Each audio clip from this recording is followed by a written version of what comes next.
Black and white நேயர்களுக்கு வணக்கம். அரசியல் சூத்திரம் நிகழ்ச்சியில் காங்கிரஸ் செய்தி தொடர்பாளர் இனியன் ராபர்ட் நம்முடன் இணைகிறார்.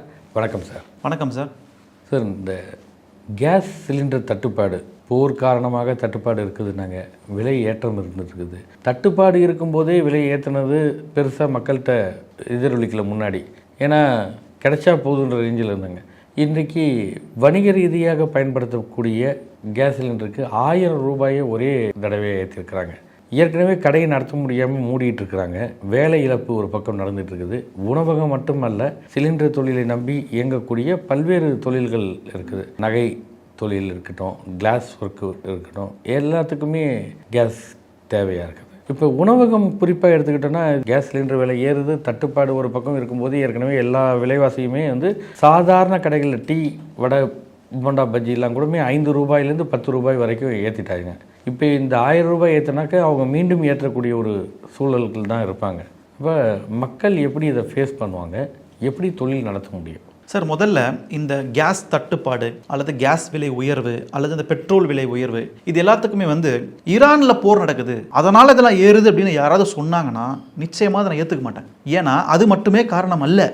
நீங்கள் உலகம் முழுக்கவே இந்த மாதிரியான சலசலப்புகள், இந்த மாதிரியான போர்கள் நடந்துகிட்டு தான் இருக்கும்.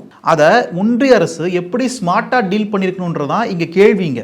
சாமானிய மக்களுக்கும் சிறு குறு தொழிலுக்கும் எந்த பிரச்சனையும் இல்லாமல் இந்த கேஸ் ஃப்ளோவை, இந்த சப்ளையை எப்படி கொண்டு போயிருக்க முடியும் என்பதற்கு டாக்டர் மன்மோகன் சிங் அரசு ஒரு மிகப்பெரிய சான்றாக இருந்திருக்கிறது. 14 நாள் வரைக்கும் இந்தியாவில் ஸ்ட்ராட்டஜிக் பெட்ரோலியம் ரிசர்வ்ஸ்னு சொல்லி உங்களுக்கு ஒரு கட்டமைப்பு உருவாக்கியிருக்கிறார்.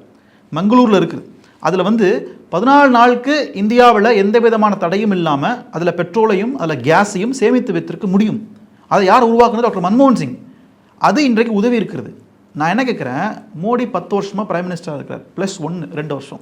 இந்த 12 வருஷத்தில் இந்த மாதிரி ஸ்ட்ராட்டஜிக் பெட்ரோலியம் ரிசர்வ்ஸ், அதாவது வியூக ரீதியாக இந்த பெட்ரோலை எப்படி சேர்த்து வைக்கிறதுக்கான ஏதாவது அளவுகோல் தான் இருக்கானா இந்த ஒன்றிய அரசு இல்லை. அதை ஏன் இவங்க பண்ணன்ற கேள்வி இப்போ மக்கள் கேட்கணுங்க.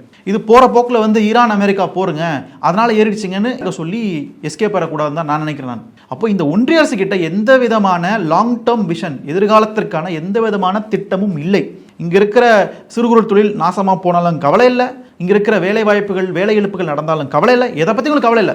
இப்போ கூட பார்த்தீங்கன்னா இந்த விலையேற்றம் ஏன் இப்போ வருது? எலெக்ஷன் 5 மாநில தேர்தல் நேற்று முடியுது, அப்புறம் இப்போ விலையேற்றம் வருது. கேட்டால் விலையேற்றத்தை நாங்கள் ஏற்றலை, கம்பெனிகள் ஏற்றுனாங்கன்னு சொல்கிறாங்க. சரி, கம்பெனிகள் ஏற்றியது ஏன் இத்தனை நாள் ஏற்ற வச்சுருந்தாங்க? கம்பெனிகள் தேர்தலுக்காக வெயிட் பண்ணியிருந்து இப்போ ஏற்றுறாங்க, அப்படிதான் ஒரு அரசியல் ரீதியான விமர்சனம். அது இல்லை, மத்திய அரசு இந்த எலெக்ஷனில் தனக்கு பாதிப்பு வராமல் தடுத்துக்கிறதுக்காக அப்படி செஞ்சிருதுன்னு நினைக்கிறீங்களா? இல்லை, பொதுவாகவே ஒன்றிய அரசு இந்த தேர்தலில் தங்களுக்கு எந்த பாதிப்பும் வந்துவிடக்கூடாது என்பதற்காக எலெக்ஷன் டேட்டை பொறுமையாக இருந்து காத்திருந்து எலெக்ஷன் முடிச்சு அடுத்த நாள் ஏற்றுறாங்கன்னா இது எவ்வளோ பெரிய ஐயோக்கத்தனை இது. நான் என்ன கேட்குறேன்னா, இன்றைக்கி என்ன சொல்கிறாங்க, எங்களுக்கும் பெட்ரோலிய நிறுவனங்களுக்கும் சம்பந்தம் இல்லை, அது பெட்ரோலிய நிறுவனம் இயற்றிய விலை உயர்வுங்கிறாங்க. அப்போது இன்னைக்கு விலை ஏற்றுறது பெட்ரோலியம் நிறுவனமாக இருந்தால் இதுக்கு முன்னாடி ஏற்றாமல் இருந்தது யார்? இதில் ஒன்றிய அரசினுடைய இன்ஃப்ளூயன்ஸ் இல்லாமல் தான் நடக்குதாங்க. ஒன்றிய அரசு இந்த பெட்ரோல் நிறுவனங்கள்கிட்ட விலை ஏற்றாமல் இருங்கன்னு சொல்லி கேட்டுக்கொண்டிருப்பாங்க. அதை வச்சு அவங்க ஏற்றாமல் இருந்திருக்காங்க. இன்றைக்கு எலெக்ஷன் முடிஞ்சிருச்சு, ஏற்றுக்குங்கிறாங்க. எங்களுக்கு அவங்களுக்கு சம்மந்தம் இல்லைங்கிற அந்த ஒரு பாயிண்ட் முழுமையாக நிராகரிக்கிறது மிகப்பெரிய அயோக்கியத்தனை. திருப்பி நான் சொல்கிறேன். நான் இல்லை, இப்போ நீங்கள் வெளிநாட்டில் இருக்கீங்க, யூகேயில் இருக்கீங்க, போர் நடக்குது, பாதிப்புனா எல்லா நாடுகளுக்கும் இருக்கும். அங்கே எப்படி இந்த மாதிரியான கேஸ் சிலிண்டர் தட்டுப்பாடு, பெட்ரோல், டீசல், இன்னும் சொல்லப்போனால் ஆட்டோ ஓட்டுநர்கள் ரொம்ப அவதிக்குள்ளாகிறத பார்க்குறோம். சிஎன்ஜி கேஸ் நிரப்புறதுக்கு வரிசையில் நின்றுட்டு இருக்கிறத பார்க்குறோம். இது மாதிரியான தட்டுப்பாடுகள் சூழல்லாம் அங்கேயும் இருக்கா? இல்லை சார், இப்போ நீங்கள் இந்தியாவுடைய மக்கள் தொகை நீங்கள் எந்த நாளும் கம்பேர் பண்ண முடியாது. இங்கே நம்மளுடைய பெட்ரோல் கன்சம்ஷன் டூ மச். நீங்கள் ஐரோப்பிய நாடுகளை விட கிட்டத்தட்ட 50 மடங்கு அதிகம் இங்கே. ரெண்டாவது, அங்கே அதிகமான வெஹிக்கிள் சார்ந்து போயிட்டாங்க. அதனால் அங்கே பெட்ரோலுக்கு டீசலுக்கான தேவை குறைவாக, ஐரோப்பிய நாடுகளில் குறைவாக இருக்குது. இங்கே அப்படி இல்லை. இங்கே எல்லாமே பெட்ரோலையும் டீசலையும் சார்ந்து தான் இங்கே இயங்குது. முக்கியமாக வாகனங்கள், அங்கே தொழிற்சாலைகள் மட்டும்தான் பெட்ரோல் டீசல் நம்பி இயங்குது. அதையும் சோலார் எனர்ஜியாக மாற்றிட்டு இருக்காங்க. ஸோ அதனால் நீங்கள் ஐரோப்பியனுடைய அந்த சந்தை இந்திய சந்தையும் ஒப்பிட்டு பார்க்கவே முடியாது. இந்திய சந்தை இந்தியாவுக்கு ஏற்ற ஒரு மாடலை உருவாக்கணுன்றதான் நம்ம கேட்கின்ற கோரிக்கையாக இருக்கு. அந்த நாளில் ஏன் இருந்த கேள்வி போகவே முடியாது. அப்படி பார்த்தீங்கன்னா நீங்க ஈரானை சுற்றி இருக்கிற இந்த கல்ஃப் நாடுகள் சொல்றாங்களே, வளைகுடா நாடுகள் இந்த பிரச்சனை இல்லை. வளைகுடா நாடுகளில் தான் முக்கியமான பிரச்சனை இருந்திருக்கணும். ஆனால் அங்கே எந்த விதமான பெரிய அளவு தட்டுப்பாடும் இல்லாமல் அங்கே எல்லாம் போய் சேர்ந்துருக்கு. ஆனால் இந்தியாவுக்கும் பக்கத்தில் இருக்கிற நெய்பரிங் கண்ட்ரிஸ், மற்ற ஸ்ரீலங்காவுக்கோ, பாகிஸ்தானுக்கோ, பங்களாதேஷ்க்கோ இந்த பிரச்சனை ஏற்படுது. நம்ம கம்பேர் பண்ண பாகிஸ்தானில் இந்தியா ஏன் இந்த மாதிரி முன்னெச்சரிக்கை நடவடிக்கையாக எதுவும் நீங்கள் செய்யலைன்னு தான் இப்போ கேள்விங்க. நீங்கள் எவ்வளவு கீழ்த்தரமான அரசியல் இங்கே வருதுன்னா நீங்கள் எலெக்ஷனுக்கு முன்னாடி ஏற்றல, நீங்கள் அதுதான் எங்கள் பிரச்சனையாங்க. எங்கள் எலெக்ஷனுக்கு முன்னாடி ஏற்றினா ஓட்டு வந்து பிஜேபிக்கு வராமல் போயிட்டு பயந்துதானே தான் இருந்திருக்கீங்க. இல்லை, இப்போ நீங்கள் என்ன ஓட்டுக்காக ஒரு 10 நாள் கடந்து எலெக்ஷன்லாம் முடிஞ்சு எடுத்தினாலும் எலெக்ஷன் ஒன்றும் அதுக்கப்புறம் சந்திக்காமல் இருக்க போகிறதில்ல. ஏதோ ஒரு மாநிலத்தில் சந்திச்சாகணும், ஓராண்டு சந்திச்சாகணும். ஆனால் இது வந்து கடுமையான விளைவுகளை ஏற்படுத்தக்கூடிய ஒரு விஷயம் இல்லை. சாதாரண மக்கள் பிழைப்பதற்காக சாதாரண கடைகளை போட்டு நடத்துவாங்க. உதாரணத்துக்கு இன்றைக்கி ஒரு சூப் கடை நடத்தக்கூடியவர்கள் கூட நடத்த முடியாதுங்களே. ஏன்னா நீங்கள் கேஸ் இல்லாமல் எப்படி அந்த வியாபாரத்தை நீங்கள் நடத்த முடியும்? இன்னும் சொல்லப்போனால் வேலைவாய்ப்பு பிரச்சனையை எப்படி தீர்க்கலாம் அப்படின்னும்போது கூட பிரதமர் சொன்னது வந்து பக்கோடா போடலான்னு சொன்னார். இன்றைக்கி அதற்கும் வழி இல்லாத ஒரு சூழல் இருக்குது. அப்போ விலைவாசி இன்னொரு பக்கம் போகும்போது சராசரி சாதாரண மக்கள் சாதாரண கடைகளை நம்பி உணவு உண்பவர்கள் இன்றைக்கி கடுமையாக விலை ஏற்றம்னா அவங்க எப்படி வாழ முடியும்? அந்த ஒரு சிக்கல்லாம் வந்தால் ஒரு கடுமையான நெருக்கடிக்கு போய் நிற்குமா? சார், உங்களுக்கு இந்த விலைவாசி உயர்வு என்பது தவிர்க்க முடியாதது. எல்லா பொருள் விலைவாசியும் 30% ஏறி இருக்கு. 91 இருந்த விலைக்கும் இன்றைக்கு விலைக்கு மாற்றம் இருக்கு, நிச்சயம் மாற்றம் இருக்கு. ஆனால் அந்த விலைவாசி எப்படி ஏறணுன்றதை பொறுத்து இருக்கு. அது வந்து ரொம்ப கிராஜுவலாக பொறுமையாக மக்களுடைய வாழ்வாதார வளர்ச்சியோட சேர்ந்து உயரணும். காங்கிரஸ் அரசு 10 ஆண்டுகள் ஆண்ட மன்மோகன் சிங் அரசு காலகட்டத்தில் விலைவாசி உயர்வு இருந்தது. ஆனால் அதே நேரத்தில் பொருளாதார வளர்ச்சியும் இருந்தது, வேலைவாய்ப்பும் அதிகரிச்சது. ஆனால் பிஜேபி ஆட்சியில் வேலைவாய்ப்பு அதிகரிக்கல, பொருளாதார வளர்ச்சி வந்து வெறும் ஜிடிபி நம்பர்ஸாக மட்டும்தான் இருக்குது. ஆனால் அதுக்கு ஈக்குவலண்ட்டாக இந்த பக்கத்தில் உங்களுக்கு விலைவாசி ஏறிக்கிட்டே இருக்குது. இப்போ நீங்கள் சொல்கிறபடி பார்த்தா சிறிய தொழில் பண்ணக்கூடியவங்க, மிக சிறிய தொழில் பண்ணக்கூடியவங்க, இந்த கேஸ் அன்பை பண்ணக்கூடிய சிறு உணவகங்கள், இன்னும் சிறிய சில நீங்கள் சூப் கடைகள், இந்த மாதிரி விஷயங்கள் எல்லாம் இந்த கேஸ் தட்டுப்பாடுனால அவங்க விலையை உயர்த்த வேண்டிய கடை தள்ளப்படுறாங்க. அதை வந்து மக்கள் வந்து வாங்கும்போது, இப்போ உதாரணத்துக்கு நீங்கள் சொல்கிறபடி பார்த்தா டெய்லியும் சூப் வாங்கி குடிக்கிற ஒருத்தர் இந்த விலையேற்றத்தினுடைய விளைவாக அதை வாரத்துக்கு ஒன்றா மாற்றுவார். அப்படி வாரத்துக்கு ஒன்றா மாற்றும் போது அவருக்கு அங்கே வந்து சப்ளை குறையுது, அங்கே விற்பது குறையுதாங்க. அப்படி விற்பது குறையறதுனால அவருக்கு அந்த தொழில் பாதிக்கப்படுது, அவருடைய ரெகுலர் அந்த டிமாண்ட் குறையுது அவருக்கு. இதனால என்டையராகவே இந்த பிஸ்னஸ் பாதிக்கப்படுதுங்க. இப்படியே எல்லா இடத்துலையும் பாதிக்கப்படுச்சுன்னா ஒன்று மக்களுடைய கன்சம்ஷன் குறையுது, நுகர்வு குறையுது, அதே நேரத்தில் தொழில் அடி வாங்குது. தொழில் அடி வாங்குச்சுன்னா உங்களுக்கு அவங்க கன்சம்ஷன் குறையும், அந்த உணவு நடத்துகிறாங்கல்ல அவங்களுடைய நுகர்வு குறையும். இது ஒரு சைக்கிள் செயின் மாதிரி போய் இது கிராஷ் ஆகிடும். இந்த மாதிரிலாம் வந்து திடீர்னு விலையேற்றத்தின் விளைவாக ஒரு கிராஷ் ஆச்சுன்னா அது எங்கே போய் முடியும் யாருக்குமே தெரியாது. இதெல்லாம் ஒன்றிய அரசு ஸ்டடி பண்ணணும்.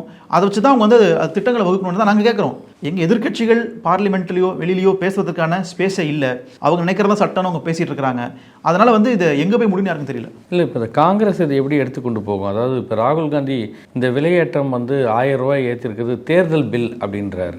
மக்கள் தேர்தலுக்காக பில்லு கொடுக்க வேண்டிய ஒரு கட்டாயத்தை பாஜக பண்ணியிருக்குன்னு ஒரு விமர்சனம் வைத்தாலும் காங்கிரஸ் தான் இதை எதிர்த்து இன்னும் வலிமையாக போராட வேண்டிய ஒரு கட்டத்தில் இருக்குதா? நிச்சயமா சார், இது வந்து இதை சகித்து கொள்ள முடியாத ஒரு துரோகம். இது எனக்கு தெரிஞ்சு துரோகம் இது. ஏன்னா நீங்க வந்து எலெக்ஷனுக்கு முன்னாடி வரைக்கும் ஏத்தல, ஓட்டு போட்டதுக்கு அடுத்த நாள் ஏத்துறீங்கன்னா நீங்க மிகப்பெரிய துரோகத்தை மக்களுக்கு கிடைச்சிருக்கீங்க நீங்க. அதனால வந்து நிச்சயமாக காங்கிரஸ் கட்சி இது சார்ந்து இந்தியா முழுக்க மிகப்பெரிய போராட்டத்தை நடத்தியாக வேண்டும். தலைவர் ராகுல் காந்தி உடனே ரியாக்ட் பண்றாரு. அதுதான் வந்து இங்க வரவேற்க வேண்டிய ஒன்றாக இருக்கு. 81 விழுக்காடு வந்து பெட்ரோல் விலை உயர்ந்திருக்கு இந்த 3 மாசத்துலங்கிறார். 1000 ரூபாய்க்கு மேல கேஸ் விற்குதுங்கிறார். அப்ப இந்த ரியாக்ஷன் வந்து ஒரு அவசியமான ஒன்றாக இருக்கு. நிச்சயமா அடுத்த ஒரு 3-4 நாட்களுக்குள்ள அகில இந்திய அளவில் மிகப்பெரிய போராட்டத்தை வந்து இந்திய தேசிய காங்கிரஸ் வந்து எடுக்க போகிறதா இருக்கு. ஏன்னா இதை எடுக்கல அப்படின்னா அழுத்தமே பாஜக அரசுக்கு இல்லாமல் போயிடும். வட மாநிலங்களில் ஒரு கடுமையான, நம்ம தென் மாநிலங்களை விட அதிக பாதிப்பு இருக்குமா? ஏன்னா நம்ம தென் மாநிலங்களிலே பார்க்குறோம், வடநாட்டு சேர்ந்த பானிபூரி பேல்பூரி பண்ணுறவங்களுடைய விஷயங்களே அதிகமாக கேஸ் சார்ந்த விஷயம். ஒன்று சப்பாத்தியில் இந்த சுண்டல் சென்னா வகைகளுக்கெல்லாம் இருக்கும். வட மாநிலங்களில் இது இன்னும் ஜாஸ்தியாக இருக்கும். இப்போ இவ்வளோ கேஸ் விலையேற்றம் தட்டுப்பாடு அப்படின்னா அங்கெல்லாம் இன்னும் பெரிய அளவுக்கு வேலை இழப்பு இருக்குமா? ஏன்னா இப்போ இங்கேயும் சுவிஸ்டாலுமே பார்த்தீங்கன்னா பாதி ப்ரொடக்ஷனை நிறுத்திட்டாங்க.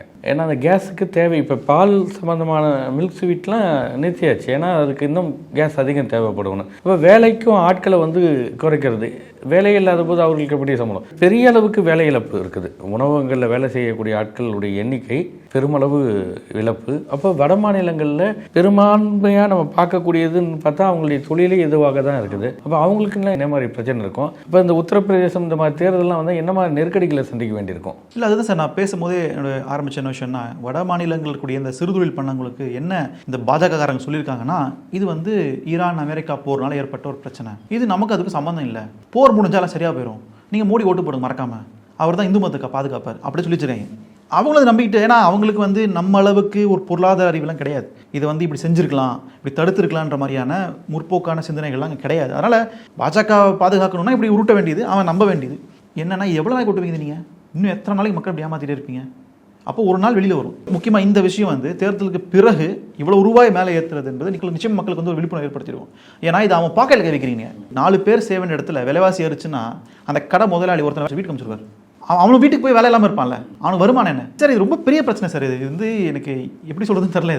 இது மிகப்பெரிய பிரச்சனை. இது இந்தியாவை எந்த இடத்துல இந்த தேர்தல் நேரத்தில் நடந்தனால இங்கே கூட அரசியல் கட்சிகள் அதில் பெரிய அளவுக்கு கவனம் செலுத்தலையோன்னு கூட தோணுது. தேர்தல் பிரச்சாரத்தின் போது விஜய் வந்து திமுகவை சார்ஜ் பண்ணுற மாதிரி பேசுனாரு. மற்றபடி எந்த அரசியல் கட்சிகளும் இதை தீவிரமாக எடுத்துக்கிட்ட மாதிரி தெரியல. ஏன்னா ஒவ்வொரு நாளும் நம்ம பார்க்கும்போது பார்க்குறோம், சிறு சிறு கடைகள் வந்து ஒரு நாள் திறந்தால் 4 நாள் பூட்டியிருக்கிறாங்க. அப்போ என்ன மாதிரியான சிரமங்களுக்கு அவங்க ஆளாவாங்க? இப்போ வணிகம் வைத்திருக்கிறவர்கள் வசதியானவர்களானா அதுலேயும் சந்தேகம், அவங்களும் கடன் காப்பீட்டு நடத்திட்டு இருக்கலாம். அதில் பணியாற்றக்கூடிய பணியாளர்களுடைய நிலைமை நினச்சி பார்த்தா இன்னும் ரொம்ப பரிதாபமான விஷயம் அது. இவ்வளவு நெருக்கடிகளை ஒரு இந்தியா நாடு முழுவதும் தாங்கக்கூடியதுனா, இப்போ நீங்கள் ஈரான் போர் முடிந்த உடனே சரியாகுமானா 4 மாதம் 5 மாதம் ஆகலாம்.